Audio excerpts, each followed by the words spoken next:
Good morning बच्चों।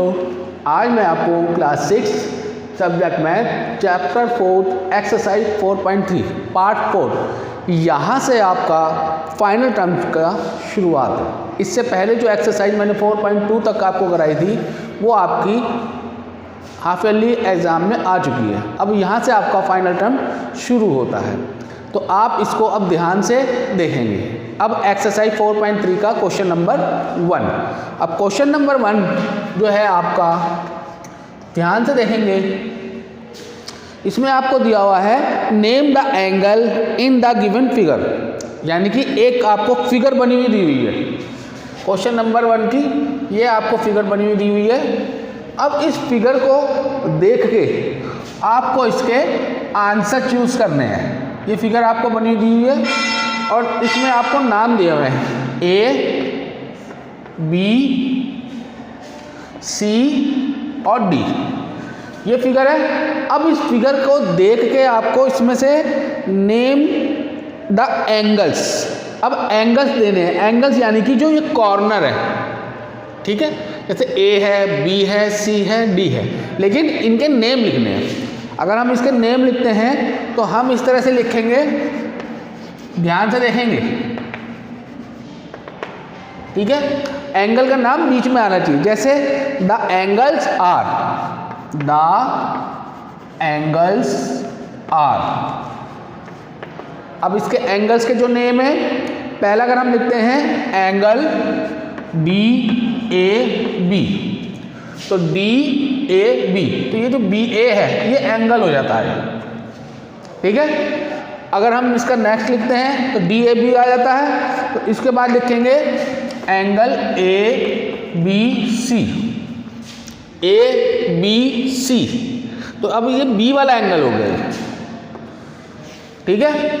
इसके बाद लिखते हैं एंगल, अब ए से बी तक हो गया, तो अब लिखेंगे angle B C D, clear है। तो अब इसमें सी हो गया। अब एंगल डी, तो अगर इसको डी लिखेंगे तो and angle C D A. तो अब ये 4 एंगल हैं, ए बी सी और डी, लेकिन नाम अगर लिखते हैं D A B, angle A B C, angle B C D और एंगल सी डी ए, ठीक है। तो इस फिगर से हमने इसके नाम चूज कर लिया, क्लियर है। अब है क्वेश्चन नंबर 2। इसमें भी आपको फिगर दी हुई है।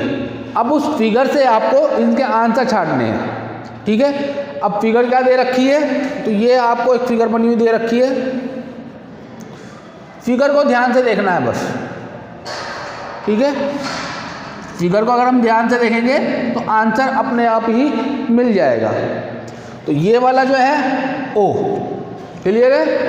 ये एंगल पॉइंट डी, इसके बाद ये पॉइंट बी, इसके बाद ये पॉइंट ई, इसके बाद इसके बाहर की तरफ एंगल पॉइंट ए, इसके बाद यहाँ पर पॉइंट एफ और यहाँ आउटर में सी।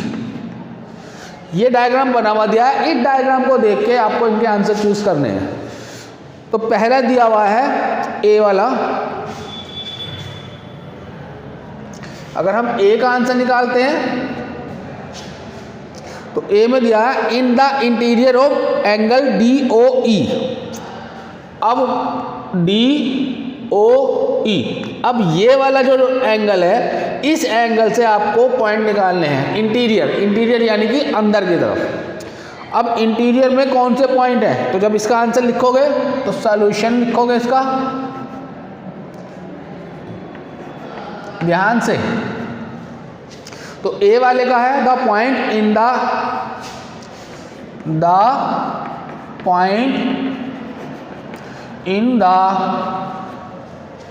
the point in the interior of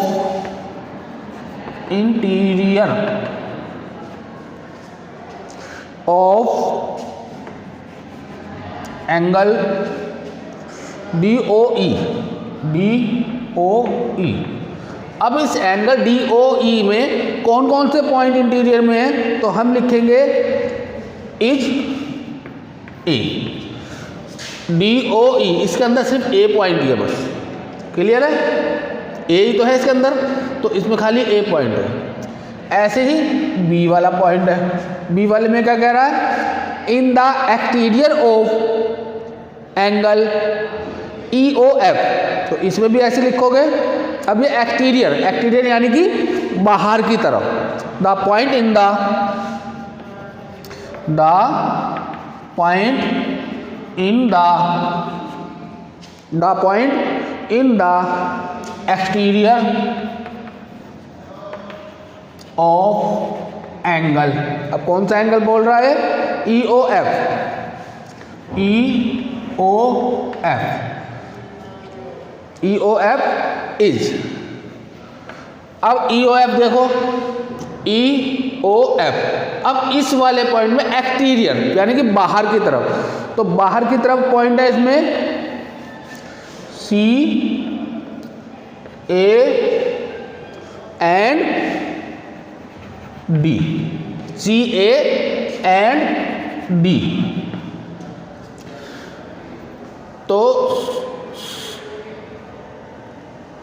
क्या है इसमें, ई ओ एफ। अब ये वाला एंगल है, अब इसके आउटर साइड में, तो एक तो सी हो गया, एक ए हो गया और एक डी हो गया, तो ये तीन पॉइंट इसके बाहर की तरफ है। अब ऐसे तीसरे का है सी का on angle E O F. अब ई ओ एफ पे कौन कौन से पॉइंट हैं, तो अब हम इसका सी वाला पॉइंट लिखेंगे। तो सी वाले पॉइंट में द पॉइंट ऑन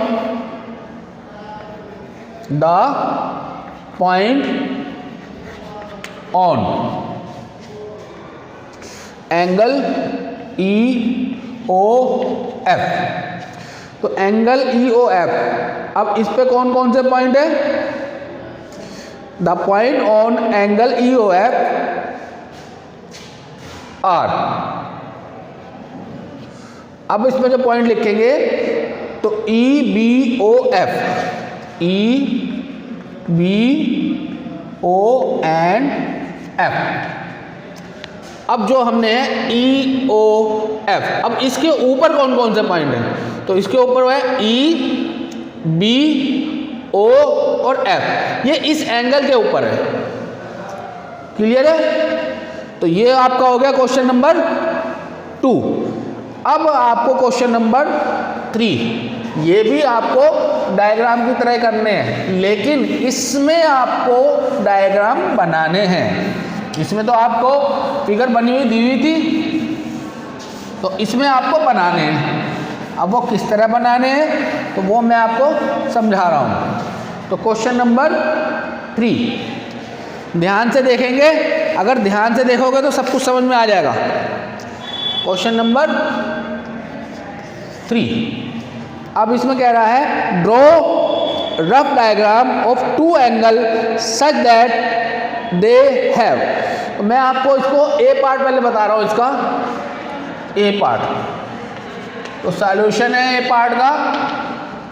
अब ए पार्ट में कह रहा है कि one point in common, one point in common, अब उसमें कॉमन होना चाहिए, ठीक है। अब वन पॉइंट हम कॉमन करते हैं, लेकिन एंगल कितना होना चाहिए, 2। अब अगर हम लिखते हैं ओ इज कॉमन, ठीक है, O is common point between angle C O D and angle A O B. अब इसमें ओ और ओ ये कॉमन पॉइंट हो गया, एंगल 2 हो गए और पॉइंट कॉमन हो गया।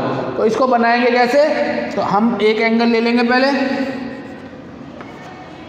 ठीक है। इसका पॉइंट रख दिया हमने यहाँ ओ पॉइंट रख दिया। तो अब एक एंगल इधर की तरफ ले जाएंगे, एक एंगल इधर की तरफ ले जाएंगे। तो एंगल कितने हो गए, 2।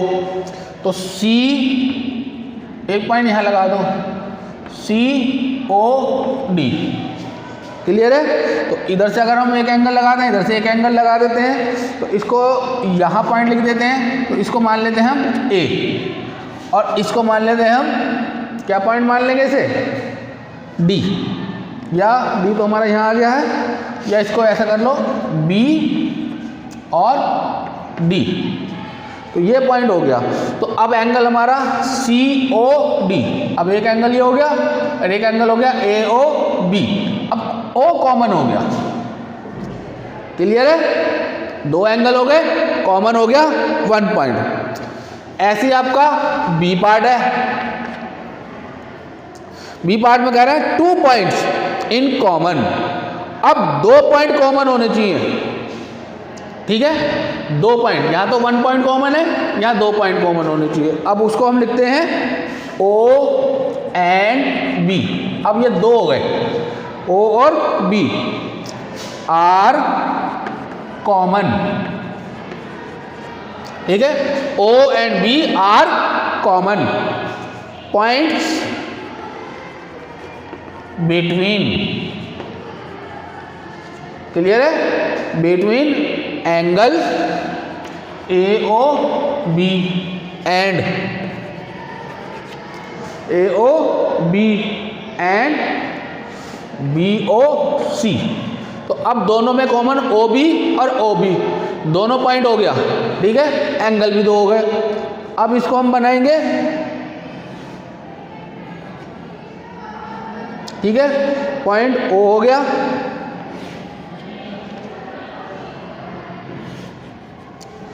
तो ओ हो गया कॉमन, और यहां हमारा बी हो गया। क्लियर है? ये कॉमन हो गया, तो ए एंड सी।